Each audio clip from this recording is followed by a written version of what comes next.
Hi, my friends. I'm Ivan from Vigilante. And, well, I'm trying something new these days, taking advantage of the lockdown here in France. So I'm taking advantage because I think we are experiencing a very special moment with all this virus stuff that help rethink, I think, make us ask a lot of new questions about our society, about our system, many other stuff. So I would like to introduce you, my dear friend from United States, Douglas Malette. So Douglas, it would be great if you can you can introduce yourself a little bit. Sure. My name is Douglas. I guess I don't know how far back in time you want me to go, but I'll just start with the Space Shuttle program. That's how you and a lot of people remember me anyway. I was a systems engineer with the Space Shuttle program for about the last 3.5 years of the program. We were all hoping that the next human spaceflight program would take its place and we would continue on, but obviously that didn't happen. So we all had to figure out what to be when we grew up. So I decided to work on some sustainable agriculture projects with a company I was trying to start. I'm still in the process of doing it, but I'm refiguring. Yeah, cybernated farm systems, which is basically highly automated, clean energy powered, smart greenhouses. That the intent is to get them in the developing world to help improve smallholder farming operations, so that rural communities in the middle of nowhere, sub-Saharan Africa or India, Indonesia, can be much more sustainable with their agricultural production year round, but also cleaner in doing it. Can also be used for city, urban environments and whatnot, rooftop farming or neighborhood farming, park farming. There's a lot of different ways that it could be utilized. So it's been a long-winded, long-going process in working with my partner to get it where we like it, as far as moving the company forward, which all got put on pause because a couple of years ago I decided to go back to school to get my master's degree for international relations, because when I was doing international public speaking and talking about global sustainability and going to different conferences and venues and events, there's a political component to saving the world that is a no-brainer. You can't just sure. you can't stand on you have just good intentions and right. You can't just stand on a soapbox and be like, the world sucks and fix it, and then not engage in the system that we're in. As much as the system stinks, that's what we're in, and you can't just disassociate from it completely and expect the world to change. It's a naive notion, and I knew that it's from the beginning. Like the Amish a little. Yeah, I mean, you can disconnect from society, but you're not going to advance it. You're just going to be disconnected from it. You will not gonna affect it at all. Exactly. You will be disconnected, and the machine will continue to run whether you like it or not, no matter how much you complain. So, and fortunately, I don't want to say the skill set, but maybe that is true, of talking to heads of state or ministers of agriculture, or having these kinds of high-level conversations in a meaningful way to effectively get the point across that the way we're doing things now is not very smart, and there are better alternative options out there. And a combination of my work with CFS and doing smart farming and public speaking, putting me in contact with certain individuals, allowed me to kind of bridge some worlds. And getting the international relations degree was part of what I consider to be a proper path to show prospective clients or anybody I'd talk to in an official capacity. Not only do I have the science, technology, engineering background based off of my engineering degree, but I also have the knowledge and understanding of the political systems and processes that are in place now that I can navigate both worlds. So that's what I've been doing. And do you think that? Sorry for interrupting you, but do you think that these days the people are more open to that kind of ideas, like when you start, for example? I think that depends on how far down the rabbit hole you go with people. There's, you can't shake somebody's world so fundamentally right off the bat and expect them to just buy it. I mean, you might get 5% of people, you get a room full of 100 people, you might get 2 or 3 that are like, yeah, and they're with you.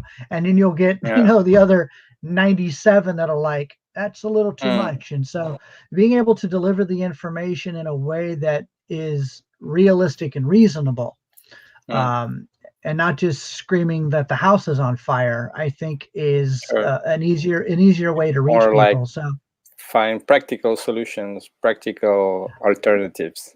Yeah, exactly. And understanding that this is a step function. It's going to take a little while. It's going to take steps along the way.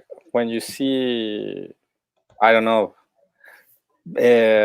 before was inconceivable use kind of alternative energies, Mm-hmm.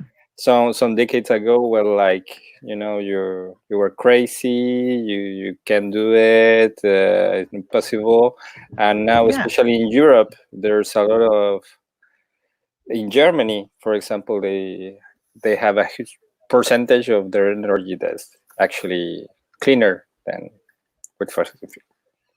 Yeah, because and you say the same with like electric cars. The electric car 10 years ago, 15 years ago was like, yeah, okay, electric cars. And then Elon Musk shows up and says, yeah, no, that's what we're doing. And, he did it the right way. He started off with an electric sports car that was really expensive and nobody but rich people was going to buy it. And that's kind of sadly, that's kind of how this game is played. And so he played the game. He did that. And then that gave him revenue to do the better model and a lower model and a lower model and improve the technology over time. And now you've got the big car makers, Toyota, Chrysler, etc., going, holy crap, we got to make electric cars. So now they're having entire electric car production. They will deny it. Elon Musk and Tesla absolutely pushed them up against the wall and forced them to have to recognize that electric cars were something that people wanted. And if they didn't wake up, that they were going to find themselves in a difficult business situation. No, that's great. That I think that's a great point because for me, I don't know. He played all the cards right. Trying to appeal I don't know, I think celebrities and people.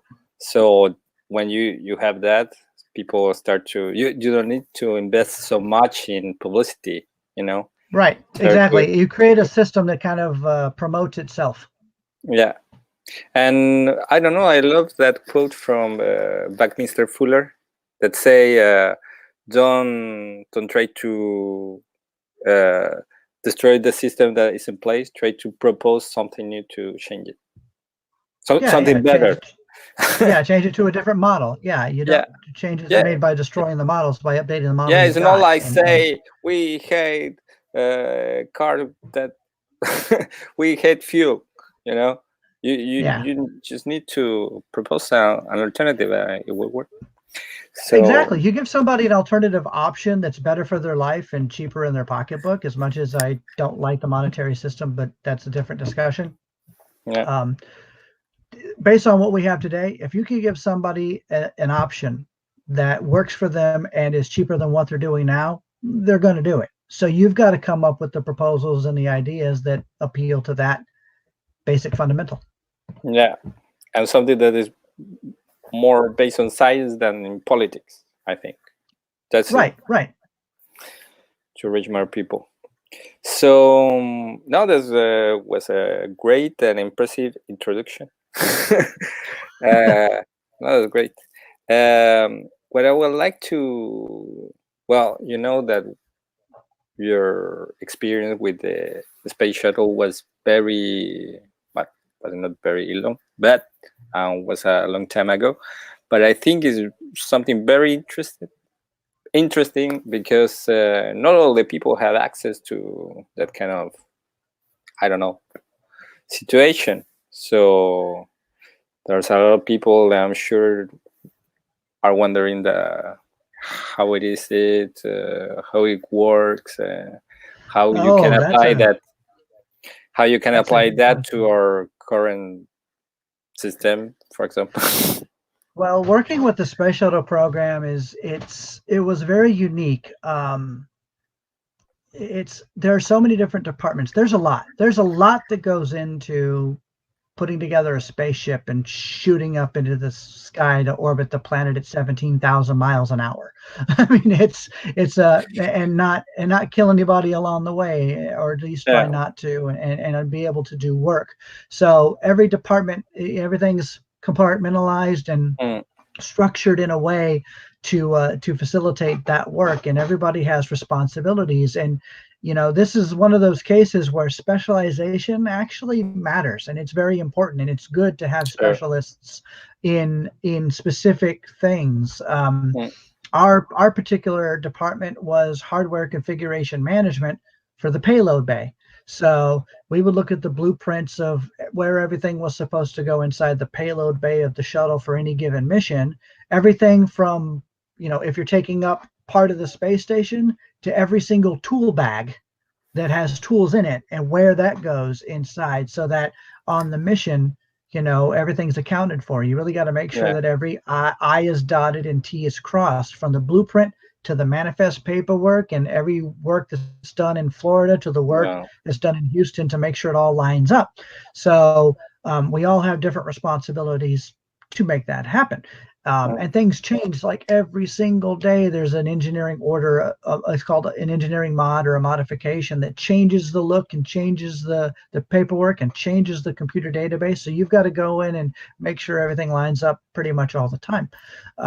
But there's stuff that's done in so many different facilities. Houston, mm, which is where I was, is kind of like the operations center. But then you've got all the work that was done in Florida at the Kennedy Space Center. Then you've got work that's done at Langley. You've got work that's done at Wallops. You got all these different places mm. around the country contributing to the space program in their own special, unique kind of way. So. I think that's a great point, because, like you say, everything is compartmentalized, so everything is kind of separated. Yeah. But all the parts work together for a common goal. Yeah, exactly. It's like a bicycle. Why Every we don't do that with our society, Douglas? Explain to me. well, we kind of do, but we don't do it in an efficient way, because the problem we That's the have is word, we efficient. have yeah, we don't do it in an efficient way, because what we have is let me do an example. In the space program, in my department, there's only one version of my department. There's not 5 versions of my department competing against each other to try to be the Okay. best. Yeah. There's only one. There's one propulsion department that's designed to make sure the engines work. Yeah. There's one payload department, blah, blah, blah, communications, etc. Now, all of those departments work together harmoniously, communicating constantly to make sure that everybody knows what everybody else is doing. We have meetings every week with all the departments talking about what we're up to and where we are. And then at the end of the day, everybody looks at everything and says, yes, all of our parts are good. Everybody takes responsibility for their responsibilities. And then the shuttle launches. But Mm. in social and economic life, we have competing interests left and right that Yeah. are trying to one up everybody else with the same product, like 40 Yeah. different versions of a cell phone. We don't need 40 different versions of a cell phone. Not only does that drastically waste precious metals that we only have so much of, but Yeah. it creates this distorted market nonsense, which is hogwash, that, first of all, people can't make a decision for anything more than 3 or 4 options. You look at they've already done scientific studies on this. If you give Mm. somebody 2 or 3 options, 3 or 4 options, they can look at it and make a decision. You give them 40 options and their brain goes, "Meh," Yeah. and they just can't do it. And they just pick what they're familiar with. And Yeah. so the purpose of these companies is to breed familiarity, so Mm. that in the noise of 1,000 things to choose from, you are more likely to choose them. And that's where the psychological warfare of marketing and advertising and all the stuff that's shoved at you every day to try to make you remember, oh yeah, I like Fruity Pebbles. So I've got 400 cereals in front of me, but I remember the commercial I saw yesterday for Fruity Pebbles and it happens to be on sale, so I'm going to get that. That's how all that works. But in the space program, you don't want 2 or 3 engine departments competing against each other, because there's a strong chance somebody's going to die. And especially if they're trying to undercut each other and do it cheaper and do it lazier or whatever to make it, makes it less efficient.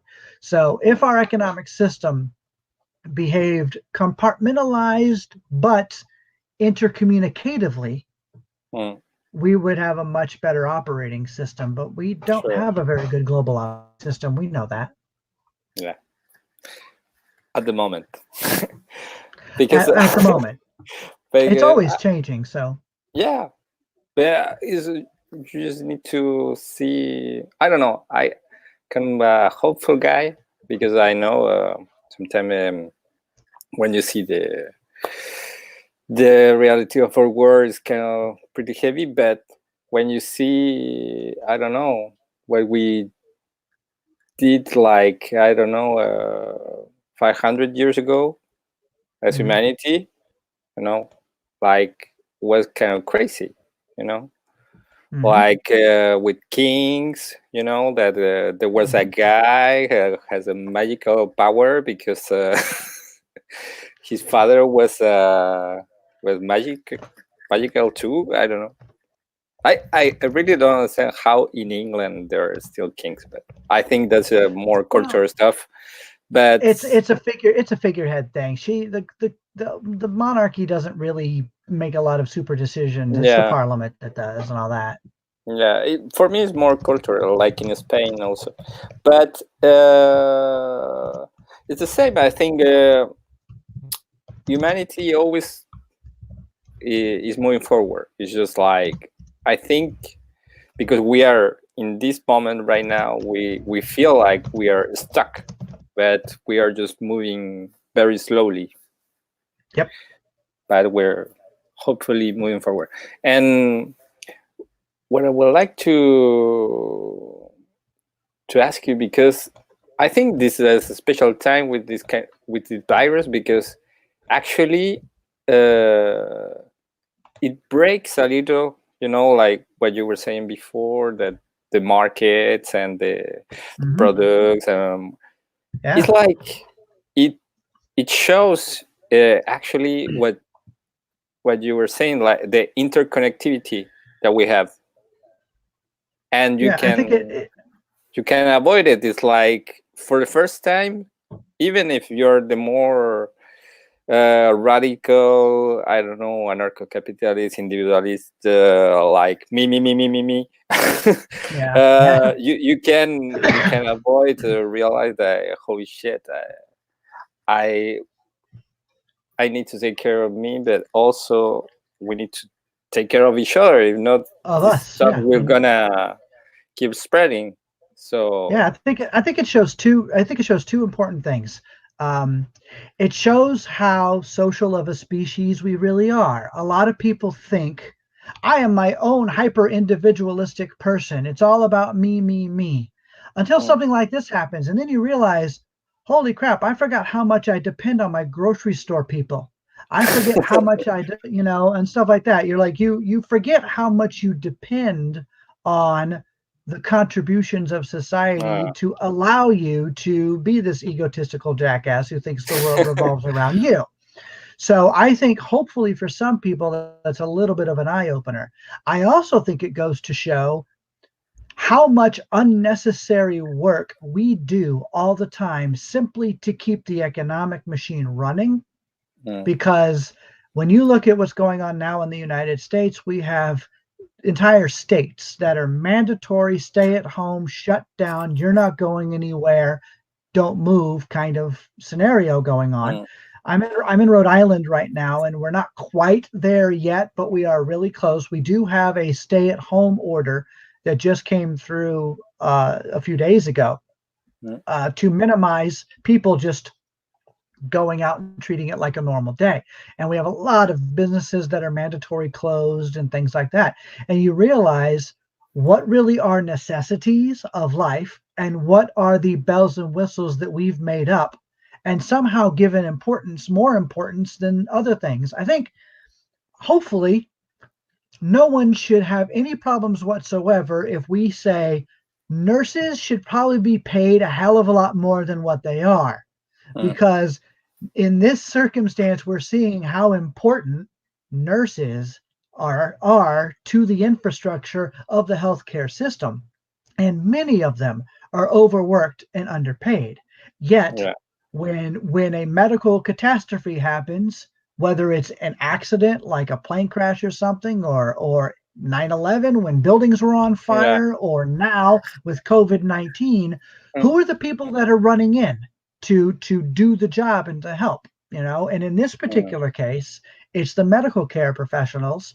Some of them are cross-trained in something completely different, but they're coming over and they're helping as much as they can, even though it might not necessarily be their wheelhouse. They're trying to help, and they're wearing. Some of them don't even have enough masks and all the other nonsense. It just goes to show how we value the wrong shit.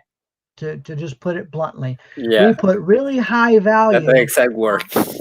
Yeah, we put really high value on things that aren't as important because they entertain us, like sports. You can pay or Kim Hollywood. Kardashian millions of dollars, and a nurse that will save your life.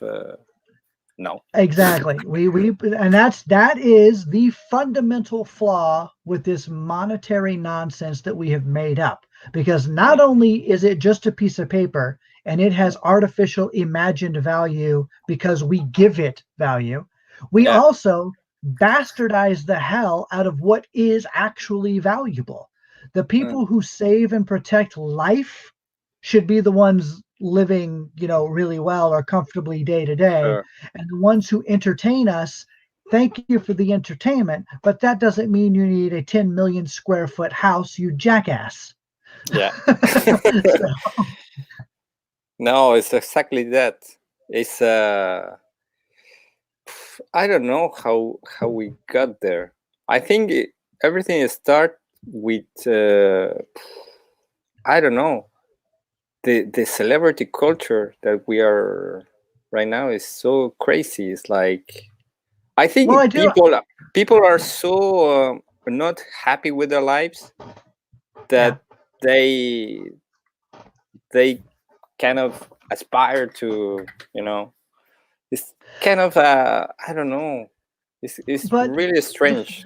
Kind of religion. I don't think it really is. I think if you go back through history, we've always had entertainment and distraction from the daily grind. You go back to ancient Greece, and they had the theater. There's throughout history, there are distractions and ways to get away from it all, just for a little while, to get away from it all, because we as human creatures can only take the grind so much before we break, right? So that's what that is, which is great. I mean, I'm an okay athlete, but I'm not a really good athlete. But I love watching football, and I'm talking soccer. I'm giving it the real name. I love watching soccer because I'm highly entertained by the athleticism, the creativity, how fast the brains work to make the ball move where it needs to, how hard it is to score. There's a lot to the game that I find wildly entertaining. Oh, well, yeah, flopping is there should be Oscar awards for that shit. Yeah. But anyway, but all of those things I find entertaining. Do I believe that any athlete should be paid $15 million a year to do that? No, I don't. There's only really though. There's a logic component to this. There's one reason why they are, because that team has 50,000, 60,000 people paying ticket prices to watch them, which means that one game generates a lot of revenue. You're not having 50,000 people watch a nurse help a doctor do an open heart surgery. No. You're not having 50,000 people pay tickets to watch a medical person do their medical job. So that's the difference, is that the revenue stream for a sport is a lot of people watching it and paying to watch it. The revenue stream for the medical profession is more dubious, right? Yeah. So especially since it's for profit, which is nonsense. Human health should not be for profit. But because it's for profit, you've got companies that have to try to figure out a way to play the economic game, the capitalism game, with human health. What should be happening is all these sports venues and all these events that generate all of this massive amount of money should be dumping a large percentage of that money into the social safety systems like medical, police, etc., for safety, Sure. security, and health. That's where a lot of that money should be going. So I don't mind if that special athlete makes $500,000 a year. That if they can't live off of that, then I don't know what they're spending their money on. But all that extra revenue should be going towards society's health and wellness, and it doesn't, because we've cultivated a system, the wealthy, going all the way back to the aristocracy and even before. The wealthy have done a really good job of programming people to believe that rich people actually deserve 50, 60, 70, 80, 1,000 times more than everybody else. They are better. Yeah, somehow they have this. That goes back to what you said, divine right. You were talking about kings and queens. This divine right to have such an opulent lifestyle for what? What reason do they logically have to make 50 times or 100 times more than the average citizen? For me, the crazy thing is actually is kind of the money that gave him value. You know, he can be a complete asshole and don't contribute nothing, but he make enough millions, he will be respected. You know. Yeah, because we value the wrong things. Yeah, so I think it's great when you were talking about your experience on the space shuttle, and I think we actually need exactly that. You know, like be focused on the important things, and I think this special moment with COVID-19 is that people are starting to wake up that fuck, we need to put our priorities in order. I hope so. I don't know. I honestly don't know. I am pessimistic about that. As much as I try to be the ever optimist, you know, the grass is greener kind of philosophy. I don't know. I don't know if this is challenging enough that it's going to really wake people up, because what's going to happen, here's my fear.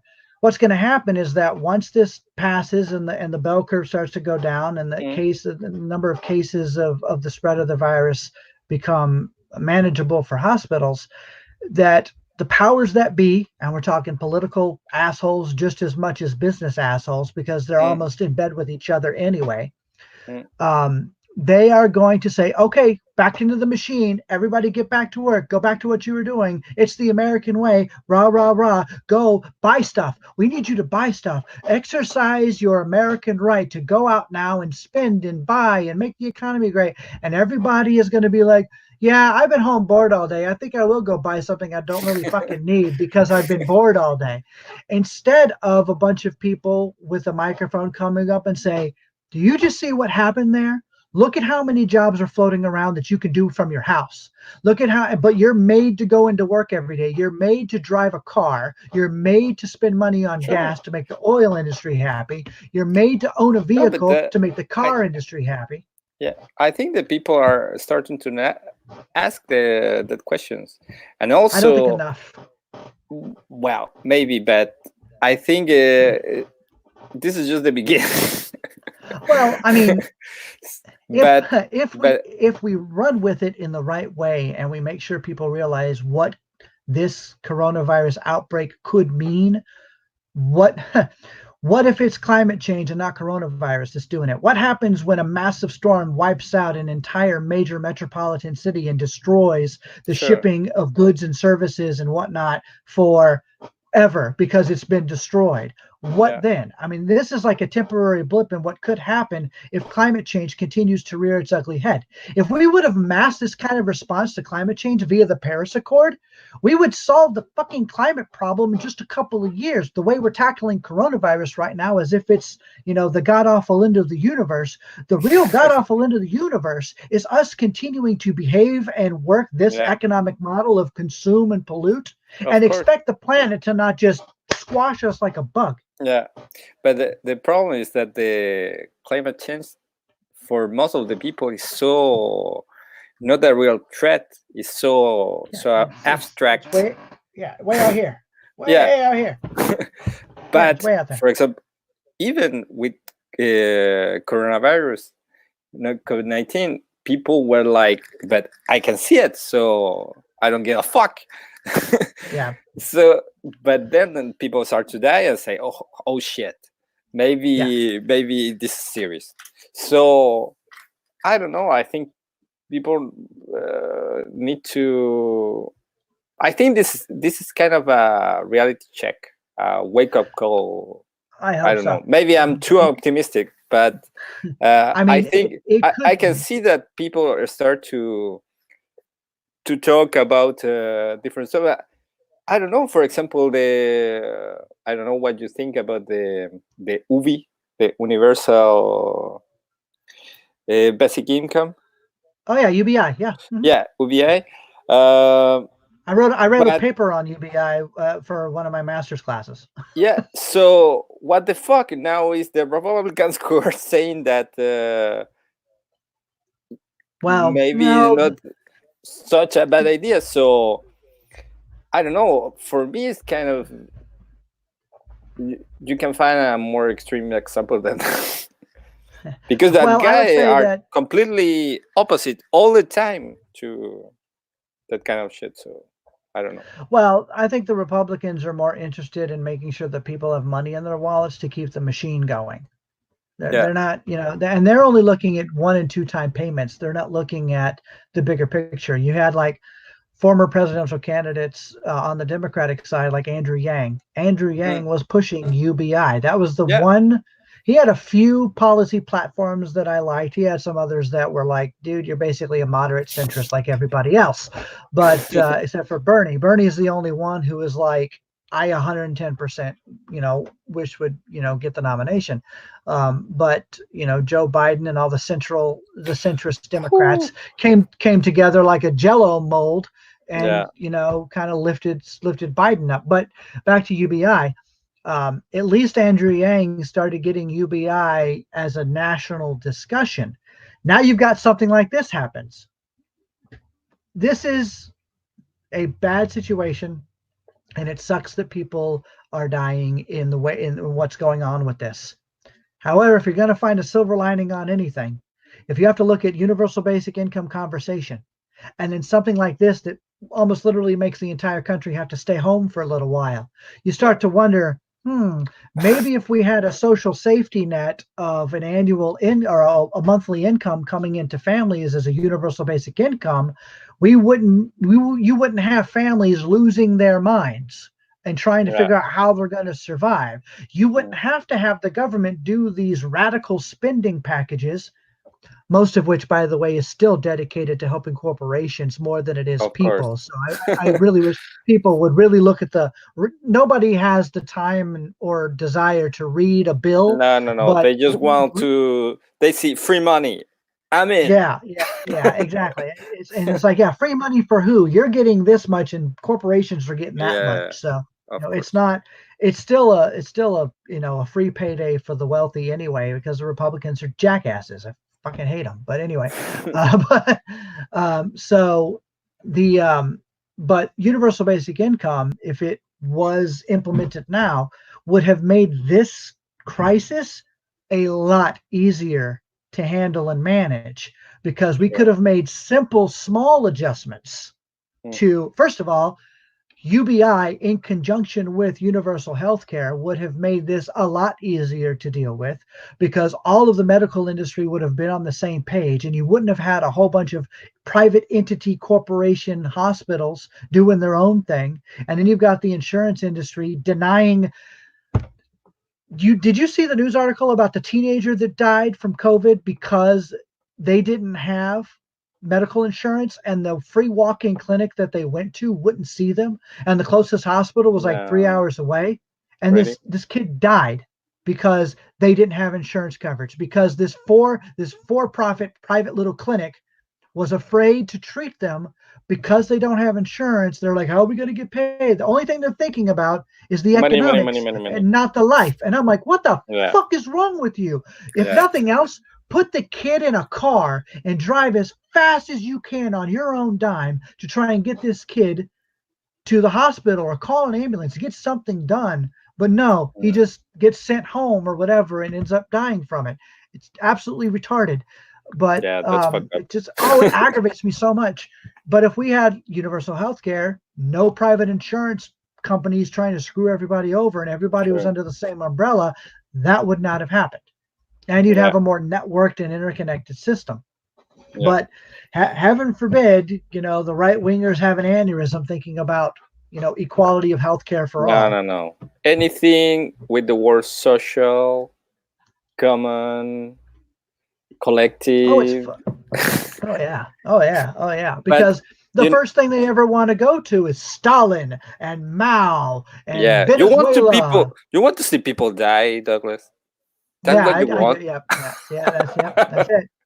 There's my soundbite. Do you want to see people die? Yeah, totally want to see people die. Oh, clip that. We can use that against him if he ever runs for office.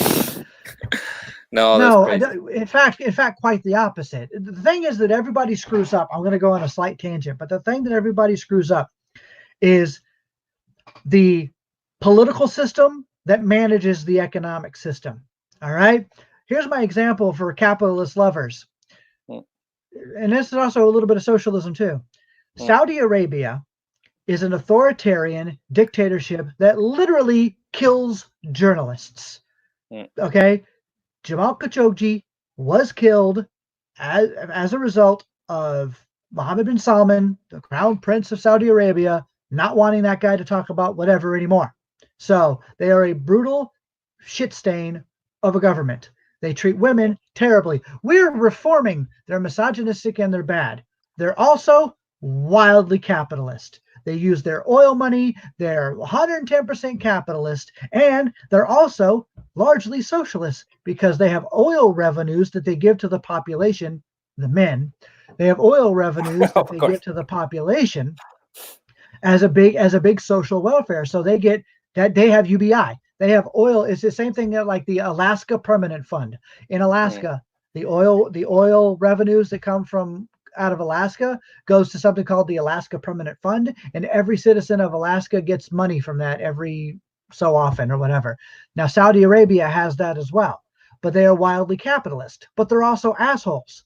Well, okay, Stalin was a brutal military dictator. Communism or whatever ism is crap if your authority figure is a brutal murderous douchebag. Of I always course. tell people freeze tag would suck if Mao was in charge. And it's just freeze tag. It's a game. But if you put a psychopath in charge of anything, Yeah. you're going to have It's like even with human the, disaster catastrophes. for example, with the Bible, you can find someone that you will use the Bible to help the poor, to talk about the Yeah. message of peace or love, and other will gonna use it to become a cult leader, or kill people, or Yeah. justify kill people. Yeah. Look at So the Crusades. The Crusades is a yeah, perfect example of taking the hyper negative from the but Bible and then going to kill a bunch of people. yeah, So but that's why the socialism bit, the important part of the socialism discussion is the democratic part of it. mm, Democratic socialism, yeah, having a democracy with free and fair elections that's all inclusive, with moral and liberal values put onto how the money is used. That is what matters. And that's Yeah. not going to lead to death camps or any of that bullshit.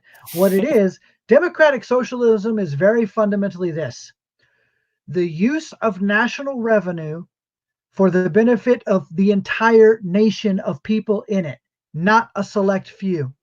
That's what democratic socialism is.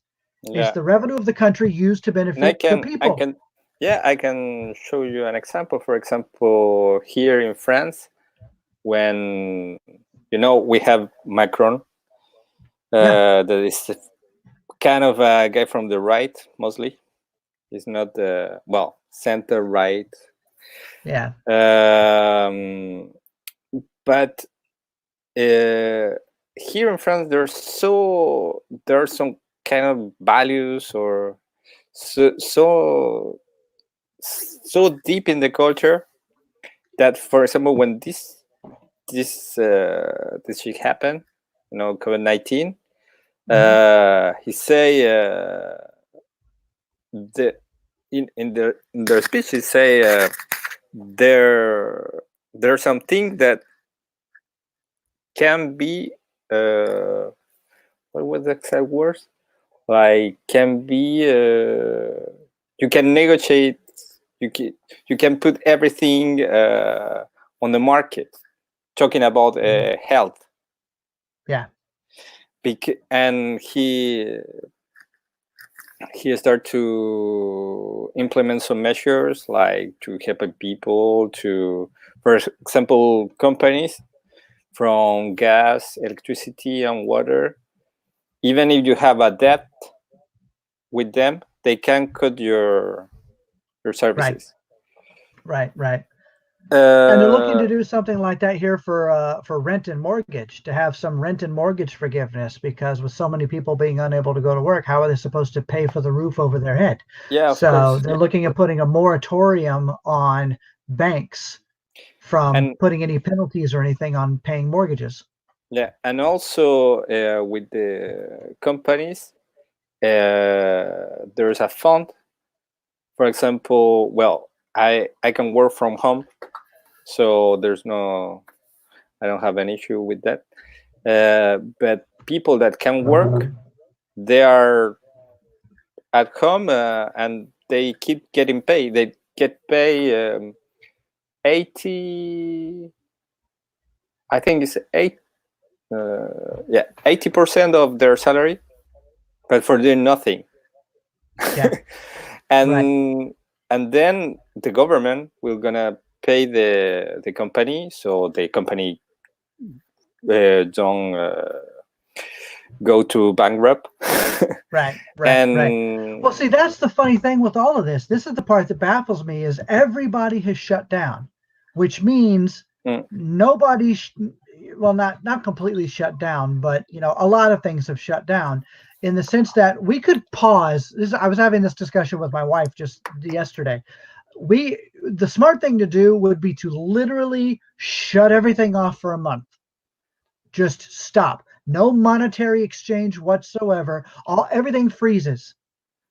yeah, And some kind of way of, you can get essentials, you get food, you get this, whatever, all this stuff still happen, because the funny thing is, with or without money, plants still grow that you can eat. Things yeah, can still be processed that you can use. The sun still shines, to if you have a clean energy system, to power things. All of those things are still around, right? So, we need very small core services to keep everything running for like a month.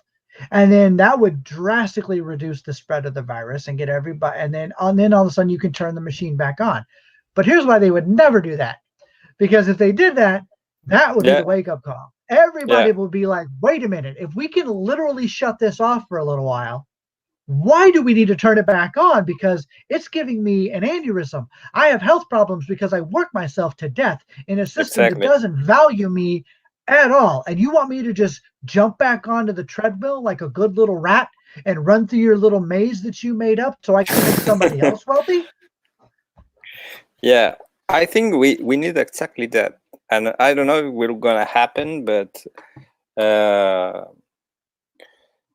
but yeah, it's like an alternative, you know. if we in some way can show that we can do thing exactly, we can arrive to the same result, but on a different, through a different means. yeah, I think that Yeah. could be. Yeah. Well, one of the things I've always wanted to do, a lot of people talk about a test city or something like that. I think that's too large of a scale. It's too big Yeah. to pull off. But if you made a resort, a Yeah. highly self-sustaining resort, and then, you know, figured out a way to kind of like show the business plan that for the first 5 years we need to use money because we're stuck in the system and we have to pay for the initial amount of resources.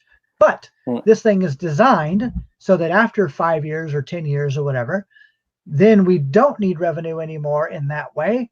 And now it's like a lottery system that people can just come visit and they can see how this works, self-sustaining as much as we possibly can, and just show, now extrapolate that. If we did this in your town or your neighborhood, you could do it. And now make that a city, and now make that a network, you know, but we got to have something that people can visit. Words don't always, words can only motivate a certain number of people. People actions speak louder than words. It's the problem with climate change. You know, it's so abstract. You need to give people options, tangible options, you know. Yeah. No, but I think we're getting there little by little. You know, here in France, I have a friend of my girlfriend. It's called Sabrina, and he lives in a kind of community, you know, with other families. And I was feeling so bad because when he told me that, I was thinking, I don't know, like a hippie camp, you know, like with very rudimentary community. Yeah.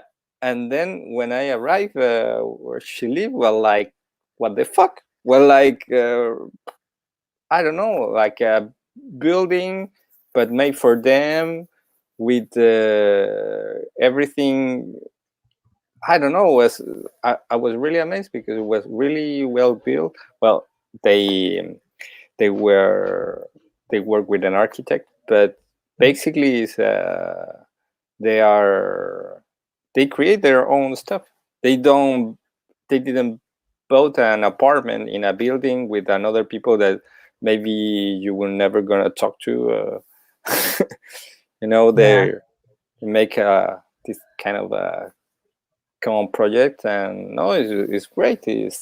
And there are some spaces, and when they grow their own food, and no, it's great. So yeah, no, I think here in France there's a lot of people that are trying to look for alternative, and they are kind of very active. They don't stay just in, you know, talking about stuff. Right. Well, and that's what we need, is we need more people who are willing to become active or participate in helping to launch something that moves the agenda forward, that moves us towards a different way of living, a better way of living on this planet. Because right now we're not doing it. You know, it's funny that you reached out to me today, because today I decided I'm going to refocus on writing my book, which talks about a lot of this stuff that we're talking about now. But you already have a book, Turning Point. Yes, yeah, that was just a personal fun project because I wanted to write a book, and it's about space exploration. And even now, some of my thoughts and my views that were in that book are outdated. I but think it's the same for me now. when I make music. I saw it like years after, and let's say what I was thinking. but for me, it's like a picture. You know, in art, for me, it's like that. It's like a picture of a moment, so you can see it. You know. And we evolve over time anyway. We evolve our thoughts, so we get new experiences that may adjust and change, you know, our thought process. Some things with me are still exactly the same as my desire to make the world a better place, more clean, more sustainable. You know, I want every human being when they're born to have the opportunity to maximize their potential in whatever it is they want to do. If they want to be an artist, great. If they want to be an engineer, great. If they want to be a scientist, great. If they want to be a musician, great. Whatever it is they find that really Mm, lights them up in a positive way, there should be opportunity for them to pursue that. And to pursue it and fail without the risk of literally starving to death and dying. People should mm, be in the 21st century, there should be room to fail without risk of death. yeah. So that would be nice. And so I would like that kind of mindset to propagate throughout the world, that Mm, this notion of kill or be killed, every man for themselves, this bullshit idea that we're all hyper individuals and it's all for just get your own, man, is massively counterproductive. yeah. And it also goes completely against what the human species evolved as. We are a Yeah. cooperative collective species. Only when the environment turns sour do we turn sour. Mm, That's we if we in a good environment, we behave good. If we get put in a bad environment, we behave bad. That's it's a survival instinct. People throw out the word, that's just human nature. I hate that term. I hate no, that no, term, no. human nature, because so many people screw that up because they think greed is that's just human nature. No, it's not. This neither is altruism. That's situational. There's about Mm, only a couple of things that are really human nature, and that's instinct, fight or flight, survival and procreation. mm, Those things are natural human nature. Everything else, the way we behave, the societies we construct, the way we manifest ourselves, that's us playing a feedback loop game of how do we live, how do we live, how do we live. And it ebbs and it flows and it changes. And some people are okay with living in the cabin in the middle of the woods. And some people want to be in the middle of a city with all the energy and the lights and the people. And mm, that's great. Different people are going to want to live in different ways. And that's fantastic.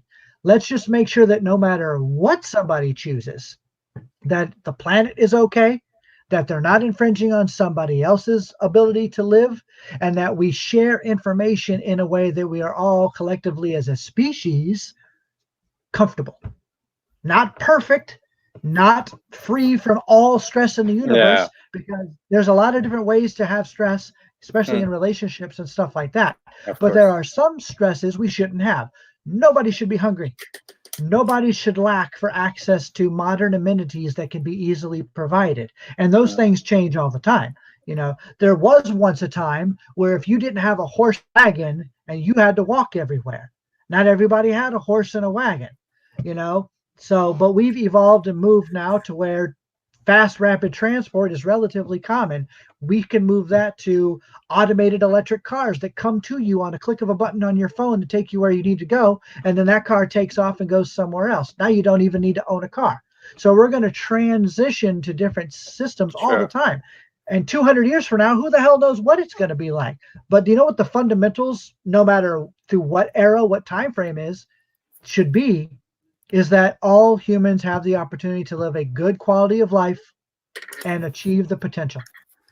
Yeah. No, I totally agree. That what I like the title of your book, Turning Point, and actually inspired me to make an album.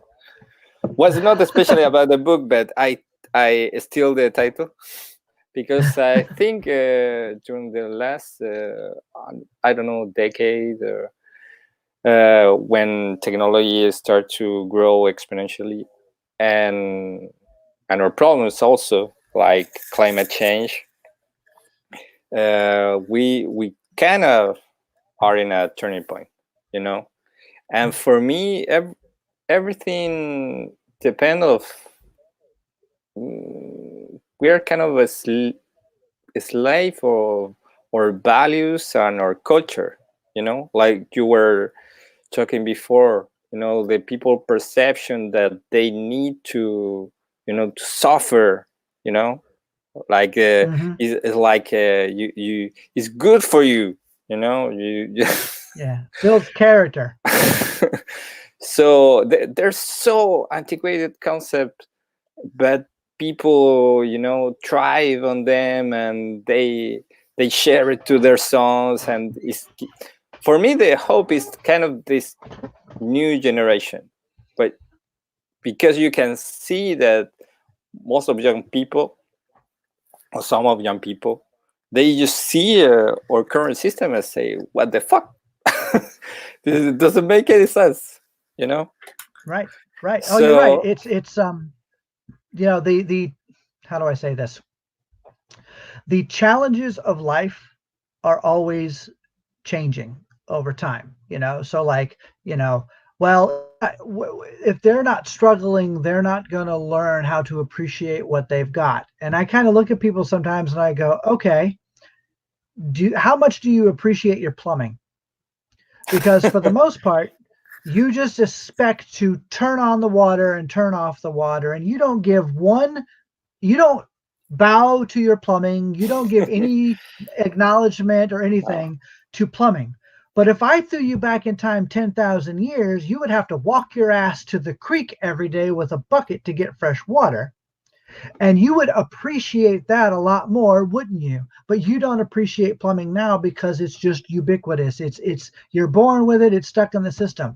yeah, So it's funny how people pick and choose what they wish to appreciate. yeah, of course. And if you start stretching what they consider to be reasonable, that's when they have a backlash on you. It's like, well, you know, some people should struggle for what? What do we struggle for? Nobody struggle to eat.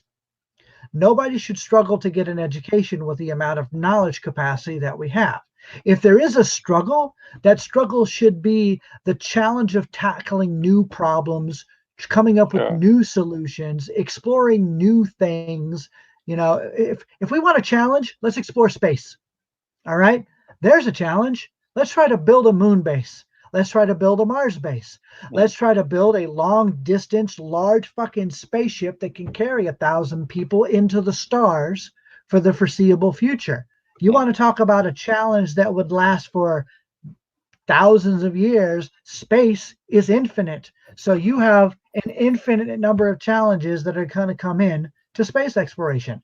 It should not be challenging to live on this planet. We've been here for a really long time. You'd think we had figured it out by now. Yeah. No, that's kind of a nice challenge, and I think we're gonna arrive there at some point. Maybe we will see. So, Maybe we will not. But yeah, I don't know. For me, it's kind of interesting this special time when people are in lockdown. Kind of because if you think about it, the virus nature is just an expression of nature. So yeah. so it's something that is we didn't create it. Well, maybe conspiracy theories will gonna say that is, Yeah. but They could we're go. not gonna They could talk go about walk. that. They could go No, walk off the flat Earth. yeah, that's a great question. uh, but it defy all this kind of artificial, you know, artificial structure that we build. You know, where I was talking with a friend yesterday. You know, markets, like now market for some people are like a force of nature, you know, like wind, Yeah. like the sun. And you know, now you're confronted with a real force of nature. It's like a virus, you know, Yep. that you can control, that you can transmit to everyone. Mhm. And you it kind of destroy a little that a lot of contracts that we have on our head. Yeah, And we create all these systems and thinking they are immutable objects natural to the universe, and it's like, no, we made like 90% of this shit up. You know, none of that. You know, it's not. You know, it doesn't quite work that way, and that's why we some invent people. everything, Yeah, the yeah, it's money, uh, even, I don't know, concepts. yeah, yeah. We have a lot of philosophies and constructs that are more observationally driven than naturally driven. For example, I just wrote about this today, so but I'll make this brief. Mm. In political philosophy, in politics, there are a thing called political theories. So you have realism, liberalism, constructivism, these different ways at looking at how states, how the world interact with each other and stuff like that. And a lot of them are based on certain actions. And, the problem is, and my professors hated this when I did this, is I would always challenge the assumptions because as a science-minded person, go into an experiment with a false assumption, your experiment is going to be messed up. You're going to get a false output because you're starting from a false hypothesis, from a false starting. So you need to make sure that your assumptions about a system are right as you can make them before you conduct the experiment on the system to get a viable answer at the end, to get the result that you think you might get or learn about. The problem is in soft sciences, the social sciences that don't have hard mathematical equations. Are you there? Oh, my computer went crazy for a second. Sorry. Yeah. That give you a hard every time. There's no E equals MC squared for politics. All right. No. Statistical probability, for politics. And the only thing political science tries to do is figure out a more probabilistic outcome. Humans are complex creatures of variables, but one of the things they screw up is the pessimistic view of mankind, like Hobbes. Life is brutish and short, like it was in your time because you were going through the plague and shit, so of course Yeah, that you can didn't have Amazon to order some so vitamins with your phone. yeah, exactly. So is life really crude, brutish, and short? Not in the modern era when the average lifespan is, approaching 85, 90 years, not a completely broken 85, 90, and we're getting better and better. So this notion that humans are just a particular way, and then we've got philosophies that were invented, states compete against each other because of Z. And the reason why is because the people that run those states learned the same political philosophies as everybody else, and now it's a feedback loop. I think this state sucks, and that state thinks the other state sucks, so now they're going to behave as if each other sucks. And then what happens? They do both suck, and they piss each other off, and now you've got the competition because they learned at the beginning a false narrative, and then they ran with it, and then now it's a reinforcing cycle of shitty behavior back and forth. And so that's the part that drives me nuts about these assumptions. But I'm hoping that with COVID-19 and us being all on lockdown for a bit, that people kind of look around and realize what kind of a rat race we. Hopefully, a lot of people are enjoying time with their kids because the kids aren't at school, they're not at work. Hopefully, they're reconnecting as a family. Now, granted, some families suck, and there's nothing you can do about that. But for a lot of people, the rat race has created tension in the family, has created disconnect where parents don't even know their kids anymore. So, being able to now play some board games, being able to have conversations, hopefully they're not just 100% stuck in front of a phone and hopefully engaging each other. But I would like to think that even if it's just a small percentage of people, that they look at this and go, wow, what were we doing every day? Why were we doing that every single day? And why would I want to go back to that? And if we have enough people thinking that way, hopefully on the political side of things, we can change that narrative of kill or be killed, of that every man for themselves philosophy, and realize that this rat race that has been created for us to play in is not healthy for our physical bodies, for our mental bodies, or for our spiritual bodies, if anybody who goes that far with it. And so, we need to do a system upgrade. We are currently running Windows 1.0. I love that analogy. I use it all the time because I think we Yeah. have the technology, like, I don't know, like a huge processor with terabytes and terabytes of capacity running fucking Windows. Yeah, Windows Okay. 1.0. It's actually the analogy I put in my book, and I've said it in my lectures. It's like if I give you a modern laptop, a modern computer, the most state of the art thing we have, the best thing in the world right now, and then I give you Windows 1.0 as your operating system, would you want that? Anybody with even a millennial, a 10-year-old, a 10-year-old would be like, what the, why? That is such an underperforming operating software. You're basically ruining the potential and the capacity of that hardware, that computer, by putting such a shitty, archaic, outdated, outmoded operating system on that computer. Well, guess what we're doing in the world? We're using an archaic, outdated, disconnected global operating system and philosophy, supported by wealthy elite assholes who are doing the best in this system, while everybody else is running around like a chicken with their head cut off, trying to figure out how to make it comfortably to tomorrow. Mm. Something's got to give. Yeah, of course. But I think even the rich people are start to waking up. I don't know. You have seen the, well, Maybe. I don't know what are your talks about Bill Gates. Well, some people love it, some people hate it. For me, I just appreciate that he's a millionaire and is not an asshole, a complete asshole.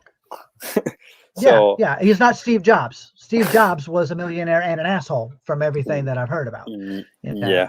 So for Yeah. example, and there's another example for, I can remember the name of the guy, but there are people, that very wealthy that start to actually arrive to the same conclusions. It's just, for There me, are it's just a matter of time. Well, Are you there? Oh, yeah. there we go. You get frozen. Okay, it's yeah, that's all right. I'm back. It's great that a few wealthy people are like the light bulb is going off, and they're like, okay, whatever. But philanthropy is not going to change the fundamentals of the system.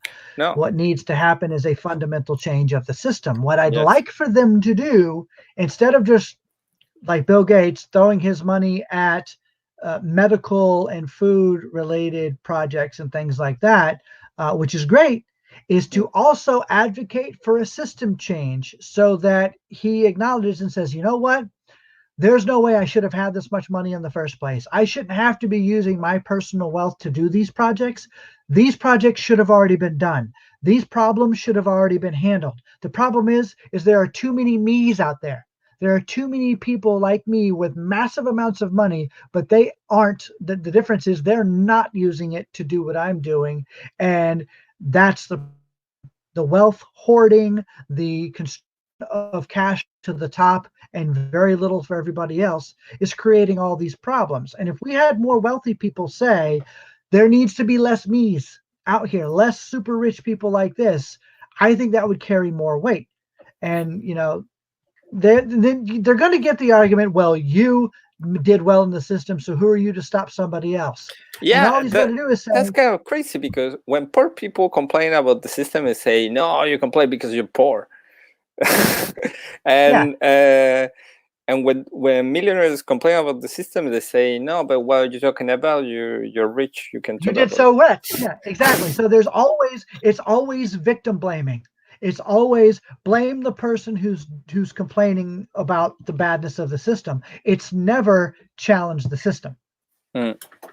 But I think we're both on the same page. So Yeah. we did an hour, so it was Okay. really great. I really thank you. It was Oh, really interesting.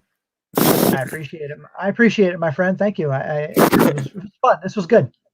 Yeah, no, I always think that you were a really clever guy with really great ideas. So I hope more people will know about your work, and your way of thinking. So maybe we can do it another time, taking advantage that'd of be great. the lockdown. I mean, yeah, I would like to do that. I'm hoping when we're supposed to be moving back down to Florida around June, and once I get resettled back in Florida, I'm going to try and pick back up my public speaking. So hopefully, I can start looking at events and venues and places to go to Cool. kind of have these discussions to talk about these things. I know I put it on pause for a while because I was going back to school, but I do want to get back into it. I want to do what I was doing before, kind of like how we met, to get on a stage and talk to people about, the state Make of the people world as we think. know it. And yeah, that's it. I just want people to think. I want to challenge them. I want to piss some of them off. I really want people to be like, what is this guy talking about? And shatter some of the false nonsense that comes out. Utopia, I break that down and all that stuff. I destroy a lot of the nonsense and just get people to think for themselves. What are you really getting out of this system, and what is this system doing to you? Now extrapolate that to your kids and your family and everybody else. What is it doing to us? And we can do better. So hopefully I can get back into that. I'd love to have future conversations with you via this platform and any other way. Great. You can argue with logic and science, like Try. this guy. Yeah, you got it. Okay. Which is funny because I'm wearing a stormtrooper, Okay. Star You're Wars good. stuff. Good too. Okay. So see you next time. All right, my friend. You have a great rest of the day. Thank you.